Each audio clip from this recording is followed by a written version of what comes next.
Esta noche nos acompaña Gonzalo Prialé, él es el presidente de la Asociación para el Fomento de la Infraestructura Nacional, Asociación para el Fomento de la Infraestructura Nacional, AFIN. Y precisamente una de las cosas de las que padece nuestro país es de déficit en infraestructura. Bienvenido, Gonzalo. Buenas noches. Gracias por acompañarnos esta noche. El año pasado, el Poder Ejecutivo invitó a los presidentes regionales a una reunión con Proinversión, ¿verdad? Y hubo una serie de acuerdos, se acordaron una serie de proyectos. ¿Qué ha pasado con eso? Es un fenómeno bien interesante. Efectivamente, en diciembre se organizó un foro en Lima donde las regiones trajeron sus proyectos.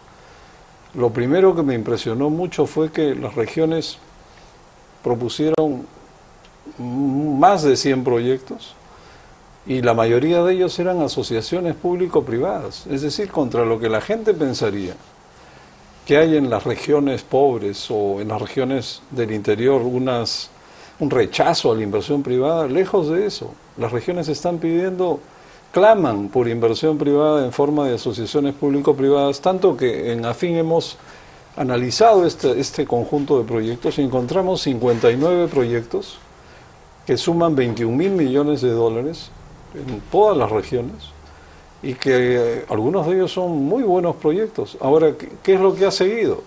Ese es el problema, no ha seguido nada.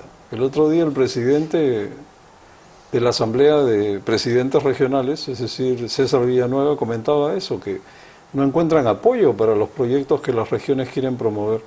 Y algunas de ellas incluso tienen recursos, tienen dinero. Otras no tienen dinero, pero tienen necesidades enormes que satisfacer y hay que apoyar eso, ¿no? Claro.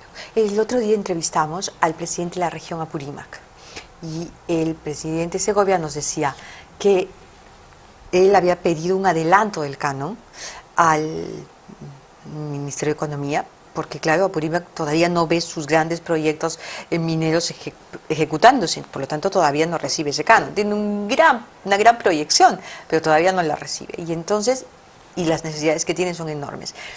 Y que una de las cosas que ellos necesitaban hacer son carreteras. Hay una serie de provincias que no están comunicadas en Apurímac, pero decía que someter la construcción de carreteras al SNIP era algo realmente de titanes. Absurdo, sí, o sea, en un esfuerzo les pedían una serie de datos y una serie de exigencias, ¿no?, que en este momento no las pueden cumplir. Y decía una cosa muy inteligente, decía, si construyo la carretera ahora, en unos años voy a tener la circulación que el SNIP me exige, pero si no la construyo ahora, no la voy a tener ni en los siguientes años ni después, al contrario, voy a tener más pobreza. ¿Qué se debería hacer con el SNIP en relación a las carreteras? Sí, en realidad lo que ha sucedido es que se ha avanzado con carreteras en el país, sobre todo en la costa, y algunas como las IRSAS, que son carreteras sumamente importantes. Pero yo diría que se ha agotado prácticamente el stock de carreteras que sean autosostenibles, es decir, que tengan un tráfico que las justifiquen.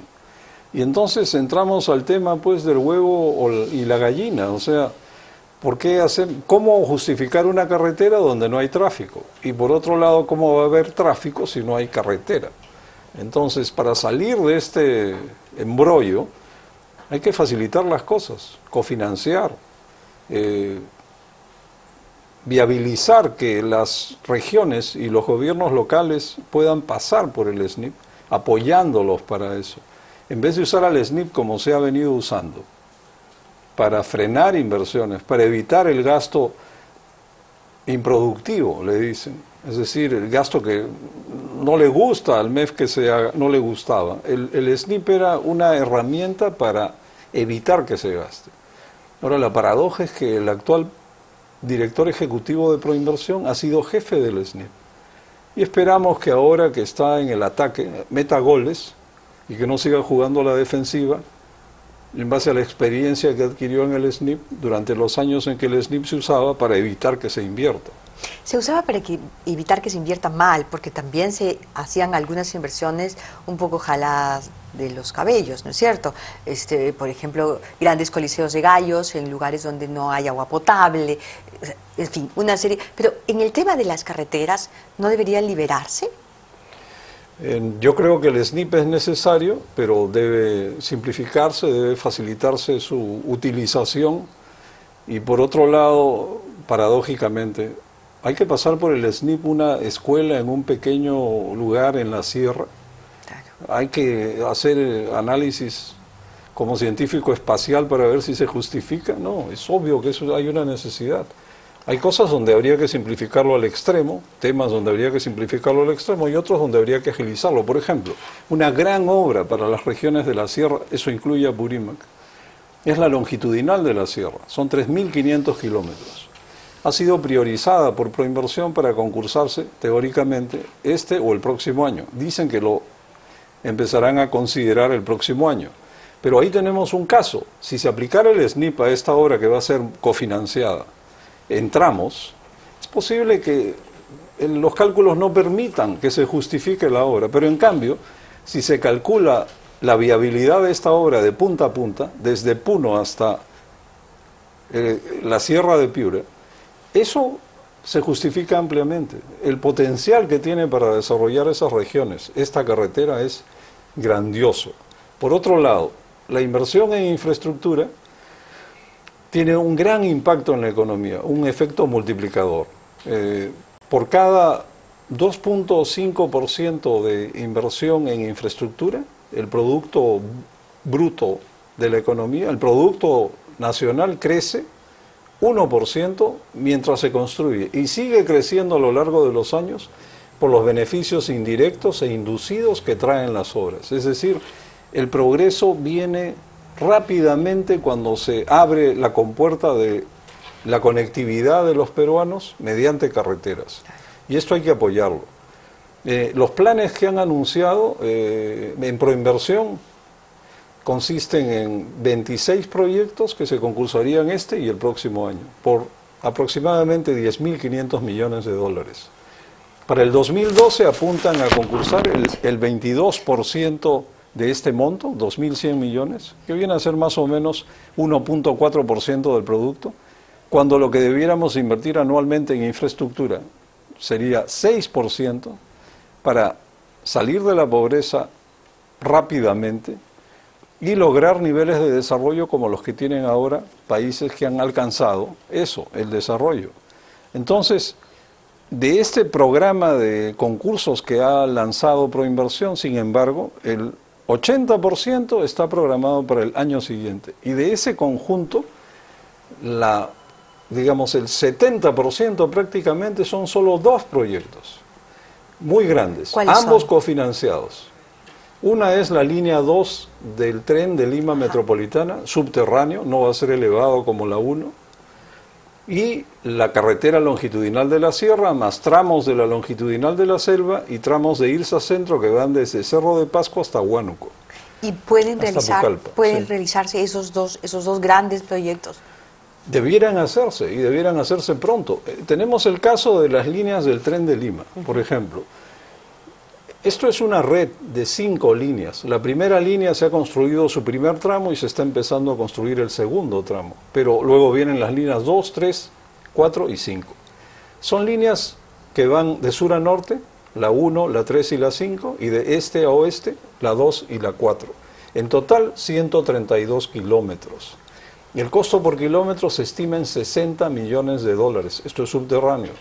Esto es un costo relativamente moderado y muy eficiente considerando metros conocidos del mundo entero, donde el rango de precios, esto está en la parte baja del rango de precios de los subterráneos. ¿Y en cuánto conocidos. tiempo se pagaría? Hemos hecho un cálculo bien contundente que muestra el ahorro en combustible y el ahorro de las personas por menor tiempo de transporte para un ahorro de 1 galón de combustible por día y de 1 hora diaria de ingresos para el 80% de la población de Lima Metropolitana. Y esto, aunque parezca complicado, esto vale 3.900 millones de dólares por Increíble. año. Es decir, no tener el metro hace que la gente gaste, digamos, 4.000 millones de dólares anuales que podría bien usar para otros fines y que irían a mover la Por economía. supuesto. Pero además pierden parte de su vida. Y todo el conjunto de Y la las... parte humana, el aspecto humano también es fundamental. El valor del tiempo de las personas es fundamental. Incluso el tiempo de poder estar en la casa con la con sus familia hijos. o trabajando en el mercado donde uno produce. Puede ganar más. Se gana, por supuesto.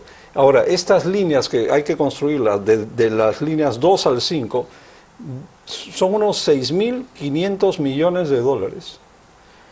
Y el plan que tiene Proinversión actualmente consiste en contratar un estudio que ellos consideran muy profundo, que probablemente estaría concluyendo en un par de años, de manera que las obras empezarían más o menos a mediados del 2015 y se concluirían varios años después. Y si hiciéramos una línea tras otra, o sea, la línea 2 primero, como se pretende hacer, y luego la 3, y así sucesivamente, todas las líneas estarían operativas, adivinen cuándo, en el 2035. O sea, esto es algo pues que parece muy remoto. En cambio, lo que nosotros sugerimos es que... ¿En el 35? Así es, porque cada línea toma como 5 o 6 años en concluirse, y si tú vas a hacer una por una después de la otra, esto no va a terminar jamás. Lo que nosotros estamos planteando son procesos agilizados. ¿Cómo? Mediante lo que se llama concursos oferta, donde el estudio va de la mano con el expediente y el proceso se acorta, y esto podría empezar, por ejemplo, la construcción de la línea 2 podría empezar a principios del 2014, terminar en el 2017, y luego se podrían, por otro lado, hacer todos los estudios en conjunto, de modo que una línea podría concursarse al año siguiente de haber concursado la anterior. Y todas las 5 líneas, incluso la 1 que ya está en proceso o ya está medio hecha, estarían operativas para el año 2021, para el Bicentenario. Esa es la diferencia.